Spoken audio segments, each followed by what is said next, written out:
So, sir, today we'll start our live session, and we must Okay. start with Fayazul Hasan Chauhan, because he is the आपका सबसे latest शिकार वही है पाकिस्तान में.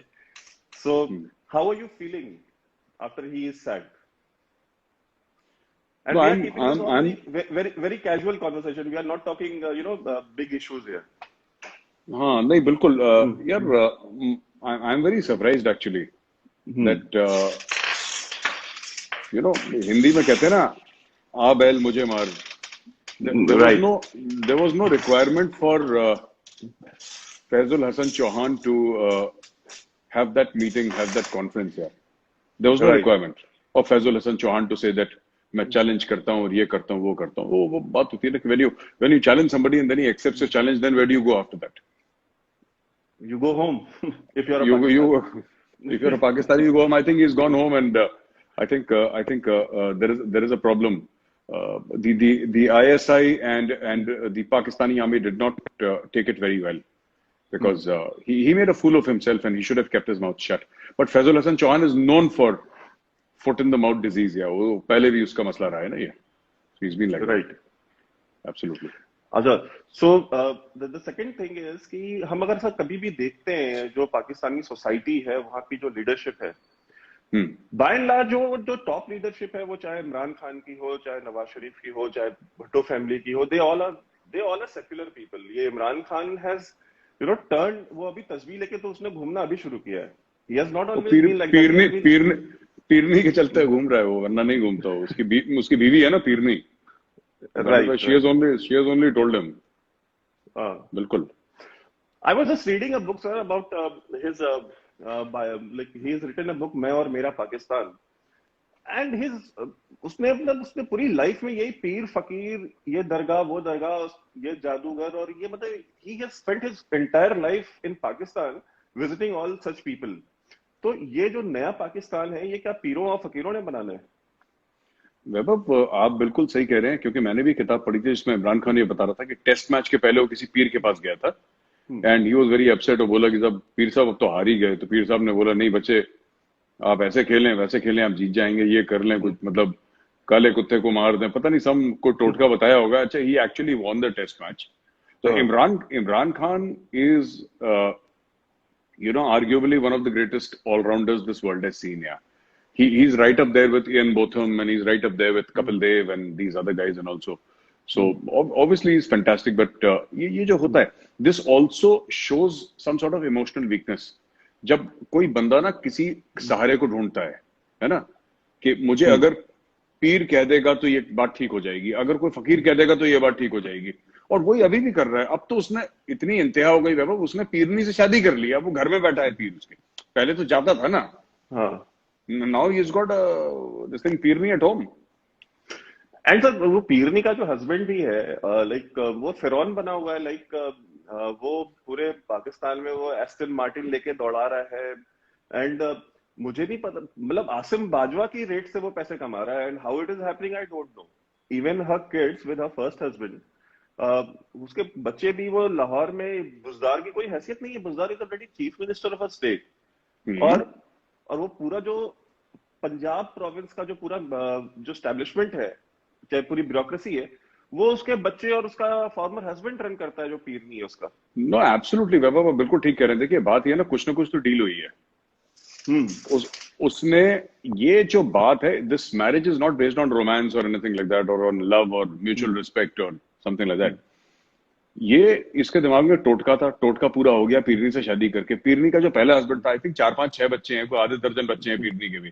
पहले husband से उसका कोई, उन्होंने उनको प्लग इन कर दिया स्टेट में, प्लग इन कर दिया स्टेट में. और मैं दर्शकों को बताता चलूं, ये जो वैभव ने वर्ड यूज करा ना, फेरौन, जो इजिप्ट में फेरो हुआ करते थे, राजा हुआ करते थे फेरो, तो उनको फेरौन बोलते हैं. तो आपको शायद अगर समझ में ना आए तो ये वैभव ये कहना चाह रहे थे. तो वैभव ये तो है ना, एक स्ट्रक्चर में आप प्लग इन कर देते हैं. आसिम बाजवा का क्या है, आसिम बाजवा एक स्ट्रक्चर में प्लग इन है ना, तो वहां से वो बेनिफिट लेता रहता है. तो जितने भी सीपैक के कॉन्ट्रैक्ट है पाकिस्तान में, और तो कुछ है नहीं सीपैक के अलावा, तो जितने भी सीपैक के कॉन्ट्रैक्ट हैं वगैरह वगैरह, ये सब वहीं पे प्लग इन है, वहां से पैसा कमा रहे हैं ये लोग. आशीर्वाद प्राइम मिनिस्टर हाउस से है. तो देयर इज नथिंग सरप्राइजिंग. ये होना था वैभव, ये होना था पाकिस्तान के साथ. इम्प्लोड कर रहा है। मेरे मेरे कुछ दोस्त हैं पाकिस्तानी, वो ये कहते हैं कि साहब अब हमें डर लगने लगा है और इट्स हाई टाइम कि हम दूसरे मुल्कों के कागज भरें, क्योंकि यहाँ पे अब हमें लग नहीं रहा कि गुजारा होने वाला है। It's a problem, this is a problem, this thing is a problem with Pakistan. ये दिक्कत जाएगी पाकिस्तान में बहुत ज्यादा। उनका देखिए फाइनेंशियल मैस में है वो बहुत ज्यादा, राइट। ग्रे लिस्ट में है, तो सांस बिल्कुल आधी आ रही है उनकी, पूरी सांस नहीं आ रही। उनके यहाँ फिर से टेररिज्म ने सर उठाया। लेटली अगर आप देखें पॉलिटिकल उथल पुथल ये जो पूरा हो रहा है ना floor of the national assembly में, कि अयाज सादिक कभी कुछ बोल रहे हैं और कभी कुछ ये अपने चौधरी फवाद कुछ बोल रहे हैं, और कुछ ये मुझे नहीं लगता कि ये वन ऑफ चीजें हैं। ये एक दूसरे के पीछे पड़ चुके हैं, it's a fight to the death. और इसमें शामिल है वैभव, वहां का चीफ ऑफ आर्मी स्टाफ, और शामिल है उनके कोर कमांडर। उनके आशीर्वाद के बिना क्या होता है वहां पे, राइट। तो ये है मेरे हिसाब से। अच्छा, उनका जो एजाज शाह, ब्रिगेडियर एजाज शाह जो वहाँ का होम मिनिस्टर है, जिसको इंटीरियर मिनिस्टर बोलते हैं पाकिस्तान का, अभी 2 दिन पहले वो खैबर पख्तूनख्वा में वो पॉलिटिकल स्पीच दे रहा था, उसमें उसने बोला जी बिल्कुल बिल्कुल बिल्कुल कि एएनपी वाले जो है, जब उन्होंने एस्टैब्लिशमेंट के खिलाफ या इस मुल्क की फौज के खिलाफ जब बातें करना शुरू की, तो टीटीपी वालों ने मार दिया उन्हें। वही मैं वो बिल्कुल बिल्कुल वो उसने जो थ्रेट दिया ना, अब लोग कह रहे हैं उसने थ्रेट दिया। अब कई बार तो ये लोग ना, मुझे एक बात समझ में नहीं आती, टीटीपी का आप थ्रेट दे रहे हैं, ठीक है, अभी तक ये कह रहे थे टीटीपी इंडिया का है। एग्जैक्टली भारत ने पा रहा है टीटीपी। अब मैं ये ब्रिगेडियर साहब का दिमाग चल गया है, with due respect to his age and seniority, इनका दिमाग चल गया है। अभी कह रहे हैं तो ये क्या है कि आतंकवादियों को इस्तेमाल करते हैं खुद के पॉलिटिकल राइवल्स को थ्रेटन करने के लिए। जैसे इंडिया में एक जमाने में वो बंबई में नहीं कहते थे कि भाई को दुबई फोन लगा देंगे। It is in the same genre, ये वही बकवास कर रहे हैं यहाँ पे भी, and they don't realize what damage they are causing to the country. अच्छा, ये सबसे बड़ी चीज है। उससे पहले ये शेख रशीद ने प्रेस कॉन्फ्रेंस करी और उसने बताया कि टीटीपी है वो मुत्तहिद हो चुकी है, और उसने 2 बार प्रेस कॉन्फ्रेंस करी, और उसने बताया कि मतलब कि ये जो पीडीएम के धरने वरने हो रहे हैं, इसके इम्कानात है कि वहां पे धमाके हो सकते हैं, उस पर हमले हो सकते हैं। उसके बाद interior minister brigadier Ejaz Shah बोलता है कि टीटीपी जो है वो एएनपी के जो हारून बिलौर और उसके चचा को सबको मारा था, एएनपी के जो टॉप लीडरशिप थी, बोले कि वो भी इसलिए मारा था बिकॉज वो एस्टेब्लिशमेंट के खिलाफ बातें करते थे। मतलब पाकिस्तान का मतलब क्या, एस्टेब्लिशमेंट ही है ना, there is nothing called Pakistan. तो ये चीज मतलब इतना ओपनली ये थ्रेट कर रहे हैं, और उसके बाद फिर यही वो लोग हैं जो ये कंप्लेन करते हैं कि भाई टीटीपी को इंडिया फंड कर रहा है, टीटीपी को, अच्छा इंडिया भी नहीं, अजीत डोवाल फंड कर रहा है, अजीत डोवाल का नाम लेके बात करते हैं। सो ये जो एक ऑब्सेशन है, अभी मैं कल एक प्रोग्राम पे था पाकिस्तान के, तो वहां पे ये था कि भाई ये जो इनकी डोवाल साहब ने कहा कि हम बाहर जाकर के पे भी हम लड़ेंगे, हम अपनी जंग सिर्फ भारत के अंदर नहीं लड़ेंगे, हम भारत के बाहर भी लड़ेंगे। तो अब उससे उनकी टांगें कांप रही है, उनको नहीं समझ में आ रहा है क्या, जबकि सर डिफेंसिव ऑफेंस की जो स्ट्रेटेजी डोवाल साहब ने दी थी वो भी स्ट्रेटेजी सेम थी, उसमें कुछ अलग तो नहीं था कि थ्रेट जहां से बिल्कुल बिल्कुल बिल्कुल आप वहां काउंटर करो। तो इसके बारे में सर कुछ बताइए हमें। देखिए, जो डोवाल साहब ने पहले भी बोला था, and he gave this theory of defensive offence, वो वैभव आप यू वेरी राइट, जहां से थ्रेट आएगा, हम तो खुद इसमें कई बार ये कह चुके हैं ना कि जब आपका थ्रेट कश्मीर का रावलपिंडी से आ रहा है, आप कश्मीर में क्यों ऑपरेशंस कर चुके हैं, हम तो डिफेंसिव ऑफेंस के वीडियोस में कई बार मैं बोल चुका हूं, and I also believe the same thing. जहां से अगर कोई प्रॉब्लम है तो आप सिर्फ डिफेंसिव खेलेंगे हर समय, आपको वहां जाके सॉल्व करनी पड़ेगी, और वही the honourable NSA said that only. तो अब इनको, जहां तक आप टीटीपी की बात कर रहे हैं ना कि ब्रिगेडियर साहब ने क्या बोल दिया, ये ब्रिगेडियर का मैं बता रहा हूँ ये क्या है, ये खुद क्या बोलते हैं इनको खुद समझ में नहीं आता। आधे समय ये लोग ब्लेम करते हैं कि टीटीपी इंडियन है, और आधे समय ये कहते हैं देखा एएनपी के साथ क्या करा था, तुम करोगे तुम्हारे साथ भी वही होगा। अरे तुम्हें कैसे पता कि इनके साथ यही होगा यार, how do you know? And then you are also saying that TTP has taken against action against those who spoke against Pakistan. आप इनकी बातों में विरोधाभास तो देखिए, ये खुद ही इतने कंफ्यूज्ड हैं, और ये थ्रू आउट इनका पाकिस्तानियों का कैरेक्टर रहा है। एक कहता है कि साहब अभिनंदन को द टी इज फैंटास्टिक, दूसरा कहता है साहब बाजवा की टांगें कांप रही थी।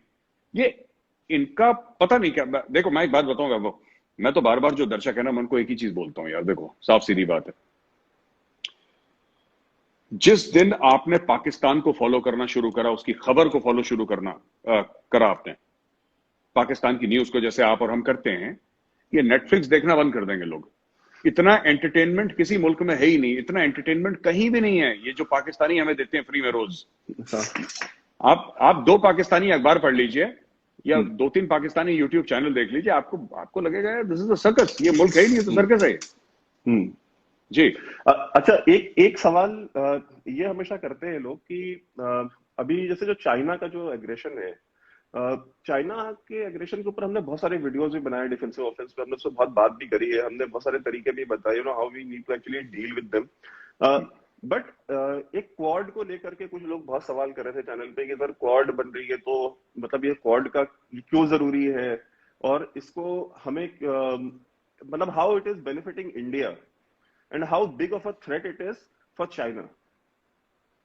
वैभव, आई थिंक क्वाड को 2 चीजें हैं। एक तो क्वाड है, एक अंडरस्टैंडिंग है, राइट, कि जिसमें शामिल है अमेरिका, इंडिया, जापान, ऑस्ट्रेलिया। ये एक 2-3 चीजें करनी पड़ेंगी तब जाके क्वाड एक्चुअली बहुत बड़ा खतरा। एक तो to very obviously militarize the Quad, आपको उसको मिलिटराइज करना पड़ेगा और बहुत ऑब्वियसली मिलिटराइज करना पड़ेगा। पहली चीज तो ये। दूसरी चीज ये है कि आई थिंक क्वाड में अभी भी बहुत स्कोप है और कंट्रीज को ऐड करने का, एक्सपेंशन ऑफ द क्वाड। क्योंकि ये जो लोग हैं वैभव, चाइना रुकेगा नहीं जब तक आप चाइना को फिजिकली रोकेंगे नहीं। कुछ चाइना के अंदर कुछ पॉलिटिकल डायनेमिक्स हैं। काफी लोग ये नहीं समझते हैं कि जो चाइना के अंदर हो रहा है इस वक्त, जो भी चीन के अंदर हो रहा है, वो काफी कुछ फ्यूल्ड है उनकी इंटरनल पॉलिटिक्स, उनकी जो डोमेस्टिक पॉलिटिक्स है। लोग ये समझ नहीं पा रहे। चाइना इज अंडर प्रेशर, और जैसे कि एक प्रेशर कुकर होता है, वो सीटी बजती है ना उसके ऊपर, तो बेसिकली ईस्ट लद्दाख में प्रेशर कुकर की सीटी बज रही है। तो एक तो हमें यह समझना चाहिए, जो गलवान का किस्सा हुआ और ये पेंगोंग सो लेक का किस्सा हुआ, 4 फिंगर, 8 फिंगर, PP-14, या जो भी इस पूरे एरिया की बात करते हैं, रिजांगला की बात करते हैं, और हेलमेट टॉप और ये सब, all these figures and all, dollars by goldie वगैरह, this is nothing, this is just China letting off pressure because domestically बहुत ज्यादा प्रेशर हो रहा है। Now Xi Jinping is being questioned. वापस आता हूं क्वाड पे। जो आपने क्वाड की बात करी वैभव, क्वाड में देखिए सिंपल सी ये बात है कि अमेरिका ने ऑलरेडी कमिट कर दिया है क्वाड को, इसलिए तो अमेरिका ने 2-2 एयरक्राफ्ट कैरियर भेजे और B-52 बॉम्बर्स भेजे थे। नाउ जो मालदीव्स में और उसके आसपास हमारी जो एक्सरसाइजेस हो रही हैं, और साउथ चाइना सी के आसपास ऑस्ट्रेलिया को लेके, Australian navy has joined those exercises, right. Japan ने अपना कमिट कर दिया, अपना डिफेंस बजट जापान ने कमिट कर दिया, इंडिया आगे बढ़ रहा है। सो आई थिंक इसको एक फॉर्मल स्ट्रक्चर में लाके प्रॉपरली बहुत जल्दी, एंड आई एम श्योर हो भी रहा होगा, शायद हमें नहीं पता होगा, हो भी रहा होगा पीठ पीछे, क्योंकि अभी तक तो मोदी जी और डोवाल साहब ऐसे ही काम करते हैं कि मोदी जी का थोड़ा सा दिमाग भी ऐसे ही चलता है ना, एक दिन मित्रों आज से 370 नहीं है, वो कोई कह देंगे मित्रों आज से क्वाड है, तो क्वाड हो जाएगा। पता लगा कि 1 साल से 2 साल से बिल्डिंग बन रही थी, राइट। बॉम्बे में या साउथ में कहीं सी के पास एक बिल्डिंग बन रही थी, ये क्वाड का headquarter, nobody knows, so he will do it and he will do it immediately without any warning. तो web militarization of the quad, expansion of the quad, and understanding that China is your enemy. देखिए पाकिस्तान किसी गिनती में नहीं आता, वो हमारे partition से कुछ छूटी हुई चीजें हैं, तो हमें लगता है कि पाकिस्तान देखिए ज्यादा क्या कर सकता है, जिहादी भेज देगा, ड्रग्स भेज देगा, इससे ज्यादा पाकिस्तान क्या करेगा?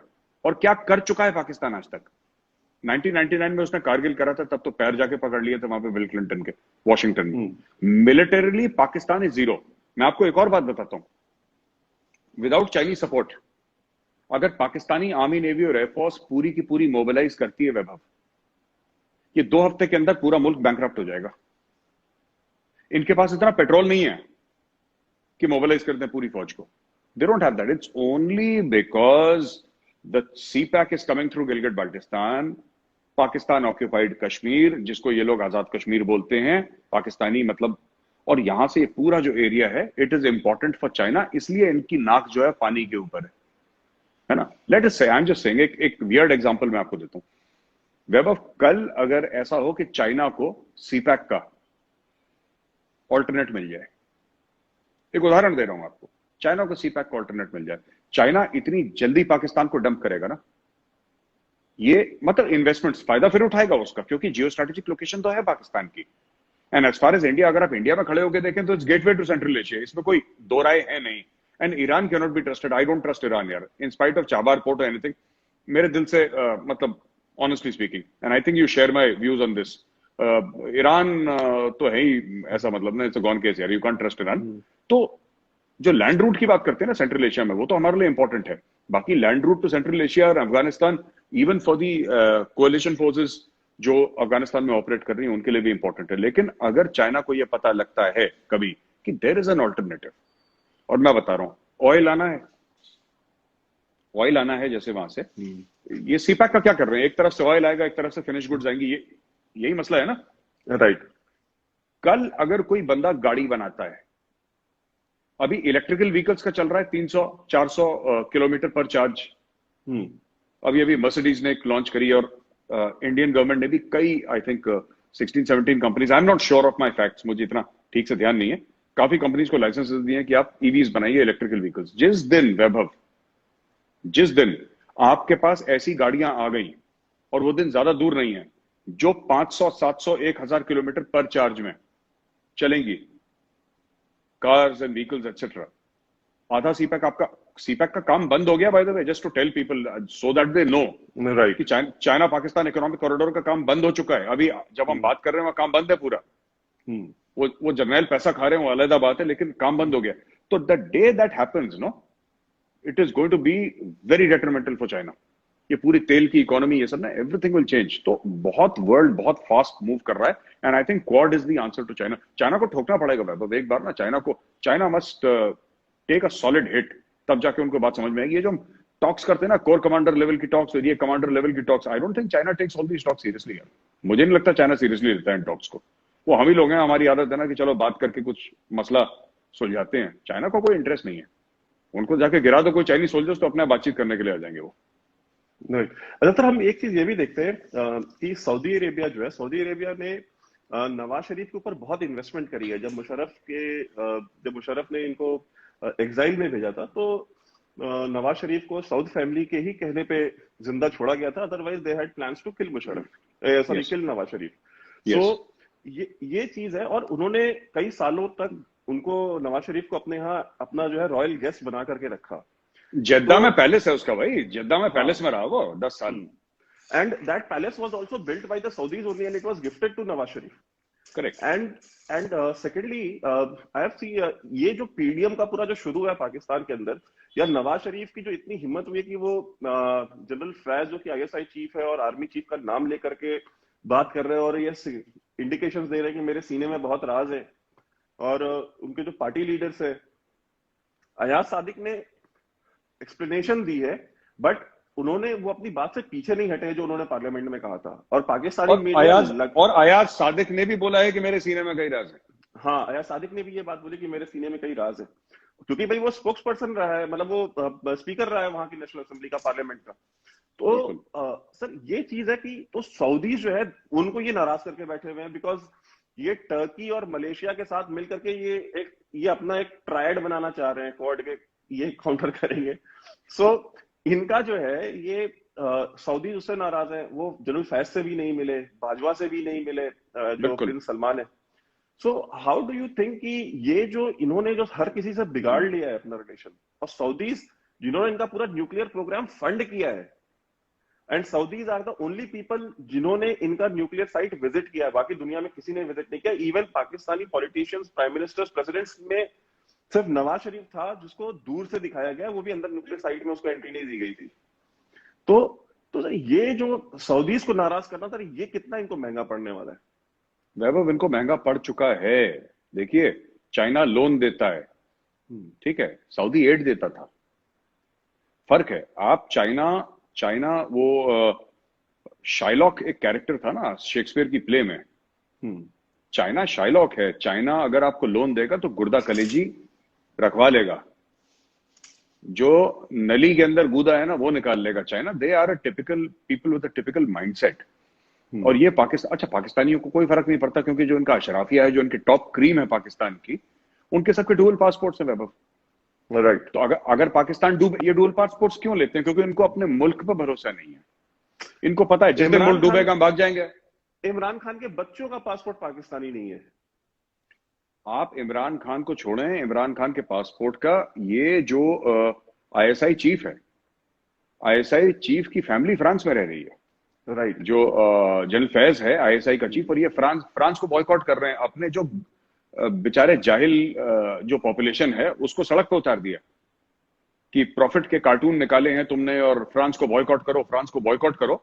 और आईएसआई के चीफ की आधी फैमिली फ्रांस में रह रही है, सिटीजन है फ्रांस के, भाई बॉयकॉट करो, सबसे पहले वो बॉयकॉट करो। तो ये लोग नहीं कर रहे। अच्छा, दूसरी चीज, सऊदी का कितना महंगा पड़ा वैभव। देखो, सऊदी ने सिर्फ एक ट्रेलर दिया था कि जरा $1 बिलियन वापस लाना। ये पैरों के बीच में दुम डाल के बीजिंग गए रातों रात, और बीजिंग से बोला माई बाप कुछ दे दो, मतलब इज्जत बच जाएगी हमारी। So you see, they have to understand. And जो कफील वाला मामला है ना, कि जब आप जाएंगे तो आपका पासपोर्ट एक कफील रख लेगा, ये देखो, आपको ये समझना पड़ेगा कि the Ottomans and the Saudis, the Arabs never got along. Right. First world war की जब बात थी तो फर्स्ट वर्ल्ड वॉर की बात में भी यही था कि ऑटोमन्स का राज था, जो एरिया अभी सऊदी एरिया, पूरा उस मिडिल ईस्ट के एरिया में। और वहां पे सऊदीज ने ब्रिटिश हेल्प के साथ लड़ाई लड़ी थी और ऑटोमन्स को वहां से खदेड़ा था। फिर उसके बाद कमाल अतातुर्क आया, फिर सेक्युलराइजेशन ऑफ टर्की हुआ, और फिर ओ बड़े ड्रामे श्रामे उनके। लेकिन fact of the matter is that the Arabs and the Turks don't like each other, पहली चीज। दूसरी बात, टर्क्स के पास इतना पैसा भी नहीं है। टर्की क्या मैन्युफैक्चर कर रहा है या टर्की क्या बना रहा है, ठीक है उसका मैन्युफैक्चरिंग बेस, ठीक है। टर्की को ज्यादा फायदा इसलिए हुआ है बिकॉज टर्की इज, अगेन, ये सब जो देश है ना, ये जियोपॉलिटिकल खा रहे हैं। नाटो का मेंबर था सर, और क्या है उसका? नहीं, नेटो का मेंबर था, and it is the bridge between Asia and Europe. वो बॉस्फोरस का जो पूरा area, it is the bridge. तो ये तो खा रहा है वैभव, ये दूसरी बात है। तीसरी बात ये है कि टर्की इस्तेमाल कर रहा है पाकिस्तान को, और किसने नहीं करा? चाइना ने करा, अमेरिका ने करा, सऊदी ने करा, अब टर्की इस्तेमाल कर रहा है। Pakistan is like reusable toilet paper ना, मतलब हर कोई बंदा, वो डिस्पोजेबल नहीं है, रीयूजेबल है, वो सब यूज कर रहे हैं पाकिस्तान को। अब टर्की की बारी है, मलेशिया की बारी है। अब मलेशिया भी हल्का सा बैकफुट पे हो गया जब से वो महातीर मोहम्मद गया है ना, that senile man who said that it's okay for Muslims to kill millions of Frenchman. तब से वो गया है, तो डैमेज कंट्रोल उन्होंने शुरू कर दिया। तो जो ये ब्लाइंडली मलेशिया को सोचते हैं मलेशिया इनके पार्ट में आएगा, नहीं आएगा मलेशिया। पहली चीज, टर्की आ रहा है क्योंकि टर्की का अज़ाइम कुछ और है, टर्की चाहता कुछ और है। और जहां तक आपका ये सवाल था कि कितना फर्क पड़ा है, मुझे तो लगता है जबरदस्त फर्क पड़ा है, जबरदस्त फर्क पड़ा है। अच्छा, एक चीज ये भी हमको मतलब देखने वाली है कि हम जब बात करते हैं जो वो पूरा रीजन है मिडिल ईस्ट, वो कभी एक हॉट बेस्टन हुआ करता था पाकिस्तान का। मतलब इंडिया के बड़े से बड़े क्रिमिनल भी वहां पे व्हाइट हाउस बना के रहते थे, दुबई जैसे शहरों में। तो ये आज हम ये देखते हैं कि वहां पे जो स्पेस है पाकिस्तान की, वो पूरी तरीके से खत्म हो चुकी है। लाइक आप भी मिलते रहते हैं, वहां के जो पॉलिटिकल एक्सपर्ट्स हैं, वहां के जो स्कॉलर्स हैं, प्रोफेसर्स हैं, जर्नलिस्ट हैं, हमारी उनसे बात होती है, जो कुवैत बेस्ड हो या दोहा बेस्ड हो, कहीं के भी हो। ये उनकी ये नाराजगी जो पाकिस्तान को लेकर के है, ये सिर्फ लीडरशिप में नहीं है, इवन जो उनके जो थिंकर्स हैं, उनके जो स्कॉलर्स हैं, उनमें भी ट्रिकल डाउन करी है। और पाकिस्तानियों को धीरे धीरे करके वो फ्लश आउट कर रहे हैं अपने उस रीजन से। सो इसका, और पाकिस्तान की जो इकोनॉमी है वो रन करती है on the money that is sent by this non resident Pakistani community, the remittances. तो बिना रेमिटेंसेस के तो उनकी इकोनॉमी चल ही नहीं सकती है। So how do you think कि ये जो जनरल पॉपुलेशन में जो एक गुस्सा आया है पाकिस्तानी को लेके, ये क्यों आया है? देखिए, पहली चीज तो ये है कि पाकिस्तान में प्रॉब्लम्स बहुत हैं, चाहे वो उनके मीडिया को अलाउ करें ना करें, राइट। बिजली के दाम बढ़ गए, आटे चावल चीनी के दाम बढ़ गए, हर एक एसेंशियल कमोडिटी के दाम बढ़ गए। जो गोश्त खाते हैं भाई, वो अब अफोर्ड नहीं कर सकते, तो गधे कुत्ते का खा रहे हैं, वो बिक रहा है। उनको नहीं पता होगा, खाने वाले को पता भी होगा। 1200 रुपए किलो मटन बिक रहा है सर, 1200 रुपए किलो मटन बिक रहा है। तो अब आप समझ लीजिए कि क्या क्या चल रहा है पाकिस्तान में। वैभव, एक और चीज बड़ा इशू है पाकिस्तान में कि लोगों के अब मन में ख्याल आ रहा है कि जो हमारा अशराफिया है, जो हमारा जो क्रीम है, टॉप लेयर है हमारा, they have abandoned the country and they are not able to understand. वो समझ नहीं पा रहे कि हो क्या रहा है, क्योंकि रोज खबर में आता है इसने ये बयान दे दिया, इसने ये कर दिया, वो कर दिया, वो कर दिया। अब आपने शुरू में जब सेंटोस येटो ये सब एक्ट्स हुए थे, तो आपने बोला कि सब अमेरिका हमारा दोस्त है, ठीक है। फिर 60s में आपने क्या करा, लेट 50s अर्ली 60s में आपने अमेरिका का चाइना के साथ हैंडशेक करवा दिया, और राइट। बीच बीच में आपने दलाली खा ली, वो ठीक है, राइट। खा ली आपने, वो पाकिस्तान ने खा ली। फिर आप बैठ गए जाके चाइना की गोद में। अब तो आप पूरी चाइना के गोद में, चाइना ने आपको पाल लिया, अडॉप्ट कर लिया, आपको मुंह बोला बेटा बना लिया। आपने खूब पैसे लिए गल्फ से। कभी पाकिस्तानी, अब पाकिस्तानियों को ये लगने लगा है कि भाई अगर चाइना, और वो लोग पूछ रहे हैं सोशल मीडिया पे धीरे धीरे, कम लोग पूछ रहे हैं 5-10%, लेकिन दे हैव स्टार्टेड आस्किंग, और ये पूछ रहे हैं वैभव कि अगर चाइना इन्वेस्ट कर रहा है पाकिस्तान में तो क्यों कर रहा है।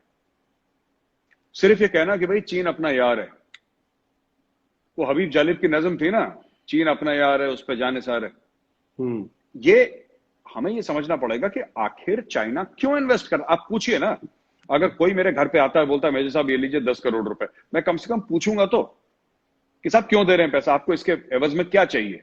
पाकिस्तान नहीं पूछता, पाकिस्तान कहता है 10 करोड़ जी लाओ, और हैं क्या।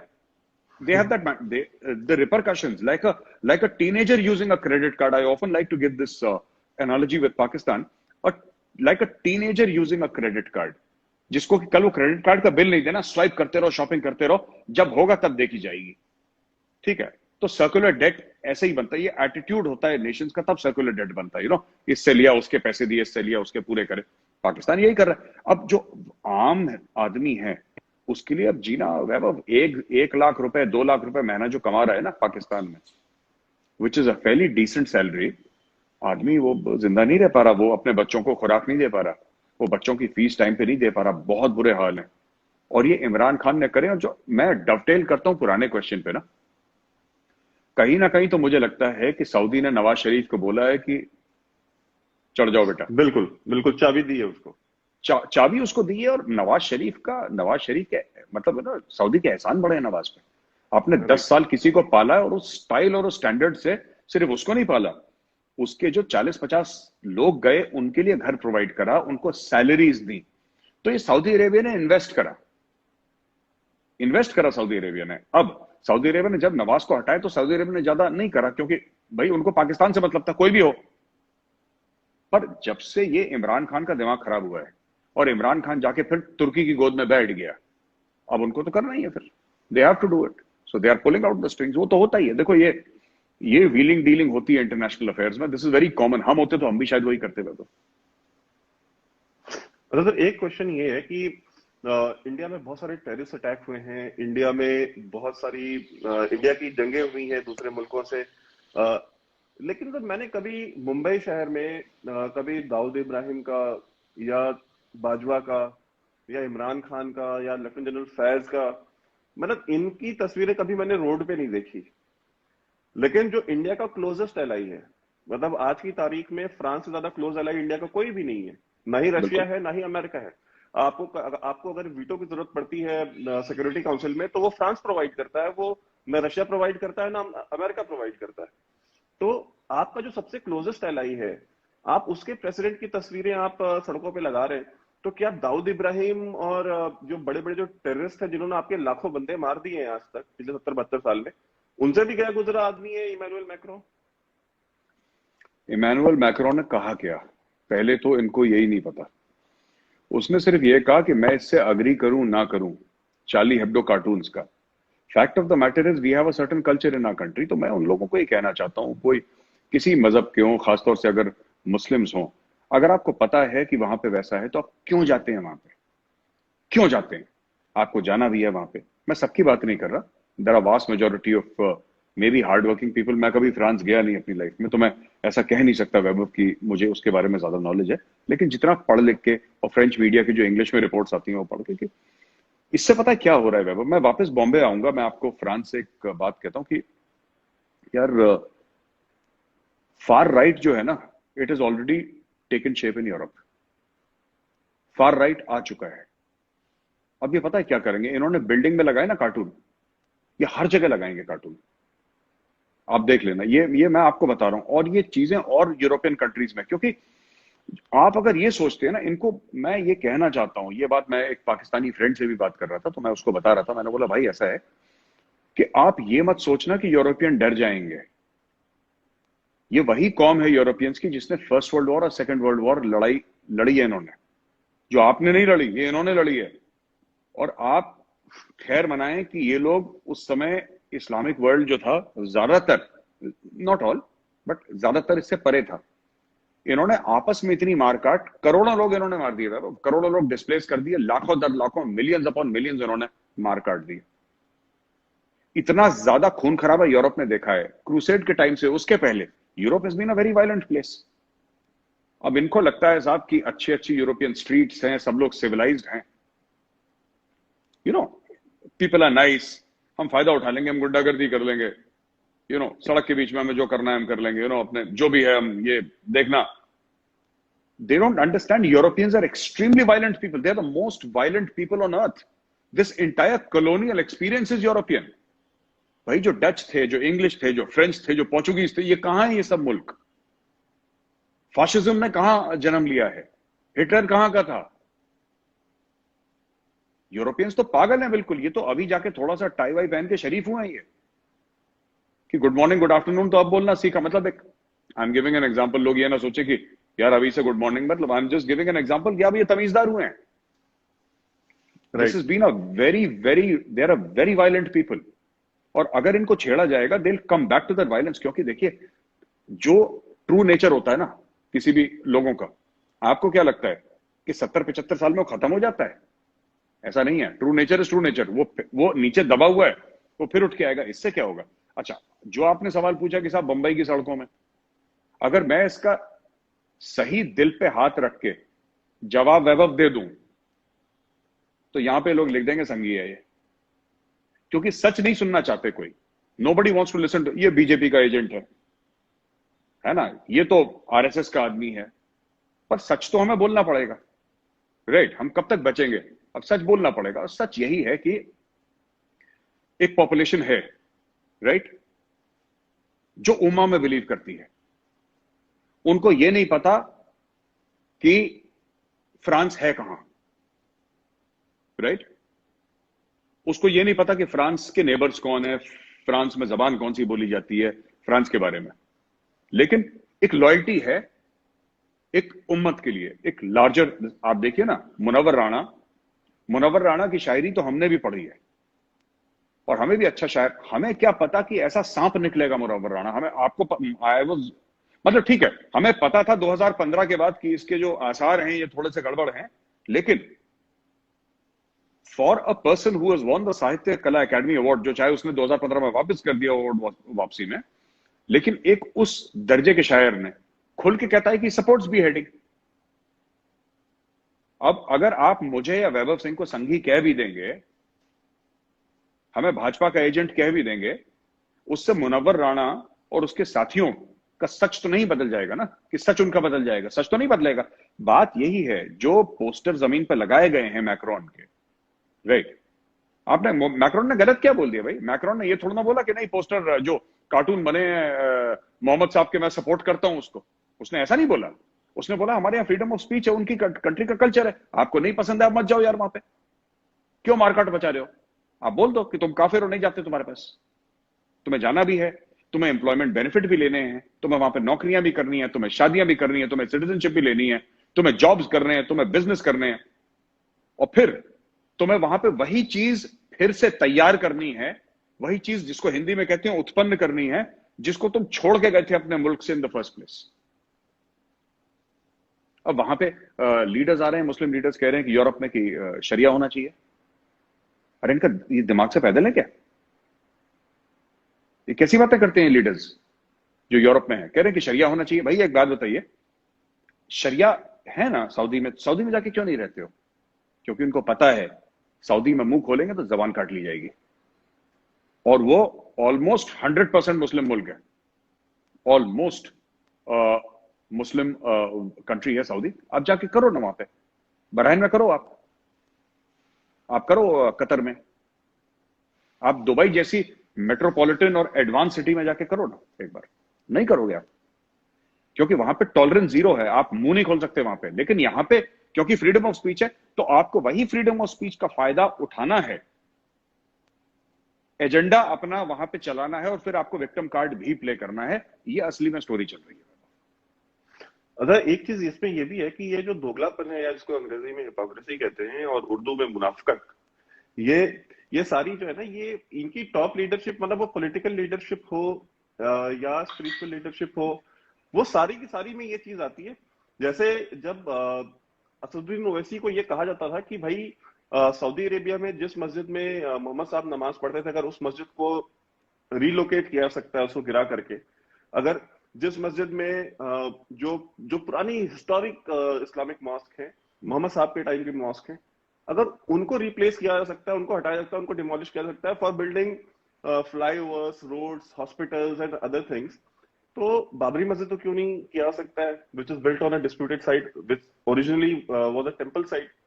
तो ये ओवैसी जैसे लोग ये आर्गुमेंट देते हैं कि देखिए, हमको सऊदी अरेबिया से क्या लेना देना है, हमारा मुल्क हिंदुस्तान है, हमको हिंदुस्तान से लेना, सऊदी क्या करता है हमसे कोई फर्क नहीं पड़ता। लेकिन जब फ्रांस में कुछ होता है तो उससे इनको फर्क पड़ जाता है। भाई, जो अगर तुमको वहां से फर्क नहीं पड़ता सऊदी अरेबिया से, तो तुम्हें रोहिंग्यास का फर्क क्यों पड़ता है, और तुम्हें फ्रांस में कोई क्या कर रहा है उससे तुम्हें क्या फर्क पड़ता है। तो सर, ये जो दोगलापन है, जो कन्वीनियंस के हिसाब से ये स्विच कर लेते हैं, तो ये लीडरशिप है, ये पढ़े लिखे लोग हैं, ये बैरिस्टर हैं, और ये बैरिस्टर्स का मुझे नहीं पता, Jinnah was also a barrister, Owaisi is also barrister, both educated from UK, और इवन जो सबसे radical Islamist born in this century, one of the most radical Islamist, Allama Mohammad Iqbal, he did his PhD from Heidelberg University। तो sir, ये जितने भी radical Islamist हैं पूरी दुनिया में, ये सारे के सारे ये तो वेस्टर्न एजुकेटेड है। तो ये तो बहुत बड़ा ये जो मिथ है कि अगर ये जो पढ़े लिखे लोग हैं वो नहीं करते हैं ऐसा, तो सर पार्टीशन तो पढ़े लिखे लोगों ने कराया था ना। जिन्ना के साथ सर जितने भी उनके साथी थे, इकबाल से लेकर के और अली ब्रदर से लेकर के, ये सारे के सारे they all were London based people. India में भी जो डॉक्टर्स थे, इंजीनियर थे, उन्होंने कराया था, उन्होंने वोट दिया था, उन्होंने कैंपेन किया था मुस्लिम लीग के लिए। अदरवाइज एक रेडिकल मुसलमान होता तो वो एक शिया की लीडरशिप एक्सेप्ट कैसे करता। बहुत ऑब्वियस ही क्वेश्चन, मतलब क्वेश्चन है कि एक इस्लामिक स्टेट बनाने के लिए 80% सुन्नी का अपने एक शिया लीडर बनाएंगे। आज आज आज नहीं बनाते, आज से 70 साल पहले बनाया था उन्होंने। तो सर, ये जो हिपोक्रेसी, सर ये हिपोक्रेसी कहां से आती है? देखिए, ये हिपोक्रेसी एक्चुअली ये एक स्क्रीन सेवर है। सॉफ्टवेयर और हार्डवेयर कुछ और है, ये एक स्क्रीन सेवर है। अब ये जो कहते हैं ना कि भाई हमें सऊदी से क्या लेना, मैं एक एग्जांपल देता हूं। A lot of people are confused, a lot of people are confused that Pakistan Israel को एक्सेप्ट क्यों नहीं करता। देखिए, पाकिस्तान ये कहता है कि साहब उसने फिलिस्तीनियों का हक छीना है इजराइल ने, और गाजा वाजा एरिया में ऑक्यूपाइड एरियाज हैं, गोलान हाइट्स ऑक्यूपाई कर रखी हैं, हमारे जो मुसलमान भाई हैं उनका हक मार रखा है, इसलिए हम उनको हम रिकॉग्नाइज नहीं करते, इजराइल को डिप्लोमेटिक रिकॉग्निशन नहीं देते। मैं एग्जांपल दे रहा हूं आपको। लेकिन डिस्प्यूट तो इनका भारत के साथ भी है। कश्मीर में भारत के साथ 4 लड़ाइयां लड़ रखी हैं, दोनों न्यूक्लियर वेपन स्टेट हैं।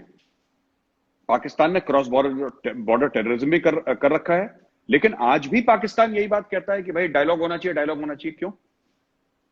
मैं बताता हूं क्यों। इसमें पैलेस्टीन का कोई लेना देना है ही नहीं ये पाकिस्तान के रिकॉग्निशन से। It is because they are Jews. ये लड़ाई रिलीजियस है। देखिए, हम आपको पता है कुरान शरीफ में क्या लिखा है, अलग अलग हदीस हैं जो इसको वो करती हैं, होली बुक्स हैं, होली टेक्स्ट हैं, Islamic Holi text. Wherever you find the ज्यू स्ले देम। और बोलता है ना, डे ऑफ जजमेंट वो यहूदी छुपेगा पत्थर के पीछे, तो पेड़ और जानवर जितने भी लोग हैं उंगली से इशारा करेंगे कि वहां पे यहूदी छुपा है पत्थर के पीछे, उसको मारो। Things to that effect. I may be slightly off with the translation, but ये जो हेट्रेड है against the Jew, that is responsible for what is happening, and that is why they were very surprised. अरे भाई, आप अगर पाकिस्तान को as a country देखिए, आप ये कहते हैं ना कि इजराइल ने, पाकिस्तान की दलील ये है, पाकिस्तान का आर्ग्यूमेंट ये है कि यार इजराइलीज ने पैलेस्टीन का जमीन ले ली, तो भाई पाकिस्तान तो ये भी कहता है कि हमने पाकिस्तान की जमीन ले ली। पर पाकिस्तान हमारा तो हाई कमीशन है पाकिस्तान का यहाँ पे, हमारा वहां पे, हमारा तो डिप्लोमेटिक रिलेशन चल रहा है। हमारी तो बड़ी बॉलीवुड मूवीज वो लोग आराम से देखते हैं, जो भी उनका रीजन है। बड़ी बात करते हैं ट्रैक 2 ट्रैक 3 होना चाहिए, क्यों? मैं वही बता रहा हूं वैभव, जो आपने बात बोली ना कि हमारा सऊदी से क्या लेना देना है, इनका सऊदी से हर एक चीज लेनी देनी है, लेकिन कन्वीनियंस वाला मामला है। किस आर्ग्यूमेंट में कौन सी चीज कन्वीनियंट है वो चीज बोलो। इस आर्ग्यूमेंट में जैसे फॉर एग्जांपल वो मोहम्मद साहब का घर जो था, आई थिंक उसको भी तोड़ा इन्होंने, रिलोकेट कराया, कुछ तोड़ ताड़ दिया उन्होंने। और एक जमाने में एमजे अकबर की किताब है शेड ऑफ सॉर्ड्स, उसमें लिखा है कि जब लोग जाते थे और मोहम्मद साहब का जो घर था या उनकी कब्र थी उसकी ओर देख के, जो हज पे जाते थे उसकी ओर देख के जब दुआ पढ़ते थे, तो वहां पे जो सिक्योरिटी गार्ड थे वो लोगों को कोड़े मारते थे कि मोहम्मद एक इंसान है, सजदा तुम सिर्फ खुदा के आगे करोगे। ठीक है, वो एक इस्लाम का है कि सजदे के काबिल सिर्फ खुदा है, अल्लाह है, ठीक है ना, वो अग्रीड, वो उनका है थ्योरी, तो वी रिस्पेक्ट दैट, उसके बारे में मैं कुछ नहीं कह रहा। मैं सिर्फ ये कह रहा हूं कि ओवैसी हर समय ये बोलेगा। ओवैसी से कल पूछ लो सबके सामने कि पैलेस्टीन के बारे में तुम्हारा क्या है। Should India have diplomatic, should India have आप ये पूछिए, should India have it's embassy in Jerusalem, पूछिए ना ओवैसी से। जो बैरिस्टर है ना लिंकन, इनका, इसको सांप सूंघ जाएगा वैभव, इसको सांप सूंघ जाएगा, कभी जवाब नहीं दे पाएगा, इसका हलक सूख जाएगा। लेकिन सब हमारे क्या लेना देना। तो ये this is not just double standard, ये सिर्फ मुनाफकत नहीं है, दिस इज इंटेलेक्चुअल डिसऑनेस्टी। ये चोरी है, ये थेफ्ट है, ये रॉबरी है। आप आइडियाज की चोरी कर रहे हैं, आप लोगों को झूठ बोल रहे हैं सब कुछ। और ये जो है, मैं बता रहा हूं, it is religious, hardcore religious और कुछ नहीं है, ये रिलीजन का ही मामला है। और जब अब इन्होंने बोल दिया कि वी विल हैव, बहरीन ने ना, हाँ बहरीन, हाँ बहरीन ने बोल दिया कि भाई we'll have regular this thing with ties with Israel. बाकी सऊदी ने भी बोल दिया कि yes we'll also try, Middle East की काफी कंट्रीज। अब इनको समझ में नहीं आ रहा कि क्या हो रहा है, क्योंकि ये तो कह रहे हैं साहब कि किताब में तो कुछ और लिखा है, तुम कुछ और बोल रहे हो यार, ये क्या हो गया। So everything is going awry wonky for them, ये बात, ये सब। और it amazes us sometimes when beggars try to be choosers. लेकिन ये मतलब पाकिस्तान एक वाहिद मुल्क है जो इसकी नाकाम कोशिश करता रहता है कि कैसे भी करके we beggars become choosers, तो वो होने वाला तो नहीं है। So thank you so much sir for joining us for today's live session on Instagram. Thank you. ये जब आप क्लोज करेंगे, just make sure that you post it, like don't reject the option of posting this live session. मुझे सिखाते रहना, मुझे सब आता नहीं है भैया ये। Okay, you just close it, keep on, and you'll get to know. The moment you close it, you'll get to know that you have to keep the video. That's it. There will be option of keeping the video.